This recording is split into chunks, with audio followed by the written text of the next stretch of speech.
Hello and welcome to another episode of Ask a Paranormal Investigator.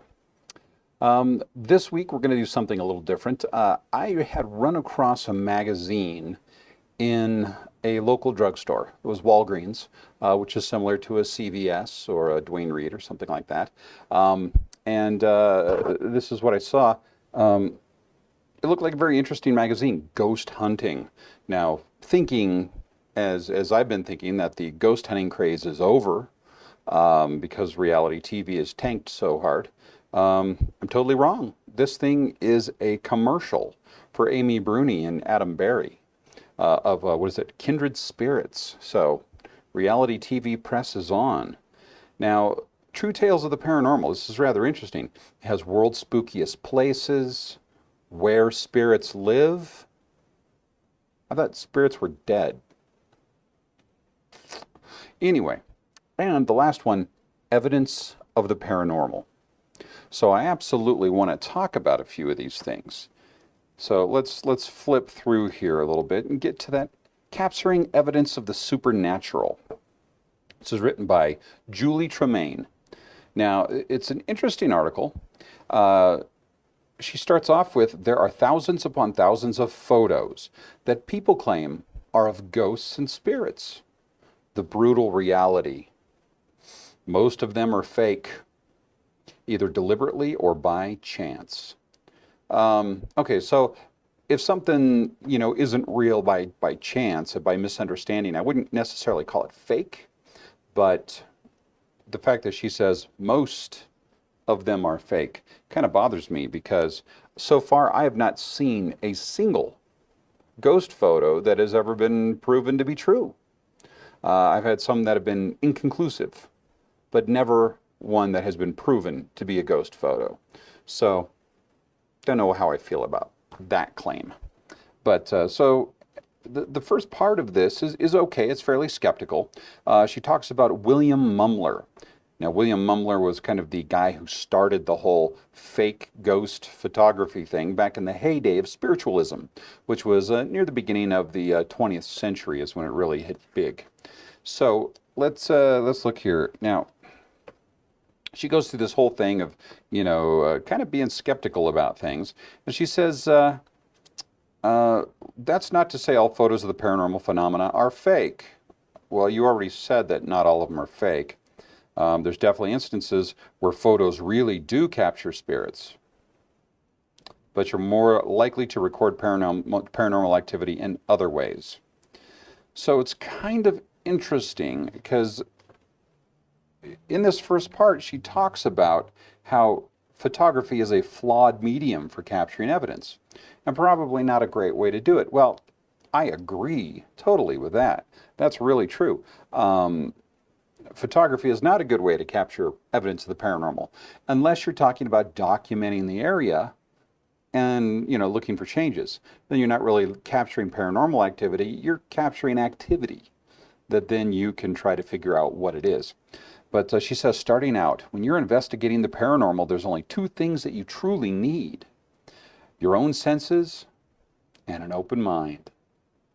Well, as lovely as that is, I have to disagree a little bit. You need your own senses and a critical mind. A critical mind. You need to be able to really look at things and tear them apart. And I don't know. It says, adding a skeptic to the group, someone who is not hard on evidence, but a person who's being vocally negative about how you'll never find anything and you're all wasting your time, will basically guarantee that you won't have any interesting paranormal experiences on an investigation. Be inquisitive and open-minded, and you'll be surprised what you find. Okay, well, that's not a skeptic. That's a cynic. A skeptic is someone who doesn't take things at face value and wants to investigate further. That's a cynic, or just a plain jerk. But that's not the kind of guy you want to take to the movies with you. You go to the movies and this guy's like, that's not real. And you're like, oh, come on, man, just suspend disbelief. Well, suspending disbelief is what she's asking you to do in this article. It's not a great way to conduct a paranormal investigation. So it says, the only equipment you really need. Okay, well, I thought she just said the only equipment you really need is your senses and an open mind. But here she's saying the only equipment you really need is your smartphone. Well, the main things that a smartphone does is send and receive phone calls, you can text, and it takes photos. But she already said that photos aren't a great way to do paranormal investigation either. So I'm going to make a guess here that she's talking about, there it is, EVPs. So yeah, you can use your phone to record audio, absolutely. EVPs are not great, and I can get into a little bit of that because the next thing she recommends is a spirit box. Now, a spirit box, for those of you who don't know, is also called a Frank's box. Frank Sumption basically broke a radio, so now it jumps across the different bands, the different frequencies, and it sounds a bit like traffic, weather today. It's really annoying. It's really annoying, trust me. But my wife, Dr. Karen Stolzno, was interviewing Frank Sumption, and she brought me along for some reason. And we're sitting there listening to him, and he could tell that we were being skeptical. And he said, here, take this Frank's box and test it. Find out for yourself if it really works. And I did. I did. So what I did, of course, try to test it just on my own, just in a room, turn it on and see what you can hear. And after a while, you can hear quite a bit just because it is broken pieces of vocal speech and songs and things like that. So yeah, you're going to hear things. But what I did is I ran seances for theatrical seances for about 2 years or so. And I would bring out a Frank's box. And I would say to the participants, I want you to come up with a word that is not just an everyday word you hear in conversation all the time. Come up with a word, and then we're going to see if the Frank's box will say it back to us. And that's how we'll know it's ready to go. So they would say something like cauliflower or kryptonite or supercalifragilisticexpialidocious or whatever, something that wasn't very normal. And I'd turn on the Frank's box, and I would say, okay, when you hear the word, raise your hand. And after about 15 seconds, somebody would raise their hand. And then immediately after that, people would start raising their hands. Yes, I heard it too. Yes, I heard it too. So to be completely honest, it was usually me that raised my hand first. I would listen for something that had sort of around the right syllables, and then I'd just raise my hand, and immediately people would follow. It was me planting a suggestion that the word was there, and automatically they would start thinking that they heard it. So, okay, Frank's box is now calibrated, and I would set it out there for people to ask questions, and lo and behold, after a little bit, it would start answering. Very difficult to hear, but as soon as one person thought they heard it, everybody started to think they heard it. So that's all both EVP and the Frank's box are suggestion and apophenia. So it's just, making order out of chaos is all that is. So speaking of order and chaos, we've got this little image right here. Now, this is an interesting one because it says here that Amy and Adam used a laser grid pen on their investigation of the Oddfellows' home to help them spot visual disturbances. Okay, well, that's the interesting way to do it. As you look at this, basically what you have is a laser pen, laser pointer, but it's a little more powerful of one. The green frequency is a little different than the red average pointers you see. Now, this has a lens on it that when you put it on, it breaks up the beam, and it puts out this sort of grid. Now, this is looking down a hallway here. What they have here is looking down a hallway. And there's a problem. If they did this with a pen, which I could see from the full photo that they did, they were holding a pen just like this. For one, these don't have a switch. They have a button that you can push. Now, the problem with the button is it doesn't stay down. You have to hold it down. So you'd either have to tape it down or something like that to make it work. Number two, when it's continuously held down, after a little while, the diode heats up and the laser the intensity starts to drop. So probably not very good because it wouldn't last more than 10 minutes. Because if you get a laser that's powerful enough to last longer than 10 minutes, it's not going to be in a pen like this. That's pretty much all there is to it. So I don't believe that one. And number two, if this works so well, why didn't they show any examples of it actually doing something? Why are there no examples of, oh, look, see, you can see here where it captured something, breaking the beam. There are no pictures of that. So that makes me think that they didn't get it to actually work. But it looks cool in that picture. So as long as it looks cool in the picture, what else do you need? But I have an idea. What if, now stay with me, what if you could find something else to use? Now a laser emits photons, and if ghosts can block photons, you would need something else that could put out photons, say like a flashlight or a light bulb, something that could actually stay on for more than 10 minutes. And then put a camera on it, and if you see a shadow, that would be blocking photons, That's the result of blocking photons, is a shadow. There you go. Wow. Doesn't look as high-tech and pretty, though, does it? So, oh well. But the bottom line is, yeah, I don't believe that one too much.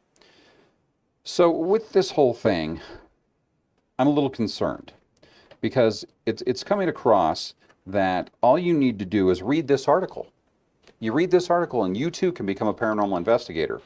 The reason I don't like that, well, I started paranormal investigation back in 1986, 1987. I decided to join my first group in 1999. So I started to look around the Denver area to see if there were any groups actually operating. And I found 4. And I was shocked that I found 4 groups investigating the paranormal. So I talked with them all until I finally decided on the one that I was going to stick with. Now, fast forward to like 2008. Suddenly, there's over 400 in the Denver metro area. And the reason? Paranormal reality TV. See, people watch these shows and suddenly they think they can go out and do this. Now, it's a really big problem because you don't just go out and do this. This is something that, especially if your whole point is to suspend disbelief and have fun scaring yourself, well then fine, go to a cemetery or something with your friends. Yes, it's disrespectful, but at least you're not hurting the living. What I mean is there was one night, about 3 in the morning, okay, there was this one morning, about 3 in the morning, where this woman calls me in a complete panic. And she says, I know I should have called you first, but they came up in the search and I had them to my house. And okay, slow down, what's going on? Well, okay, I had this other ghost group over and they found 7 demons in my home. And they got rid of 6 of them, but the 7th one is still there and he's in the bathroom. Okay.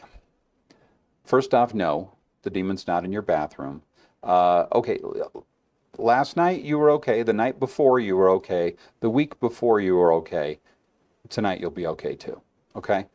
Just calm down. We'll set up a time. I'll come over and we'll take a look at what the situation is.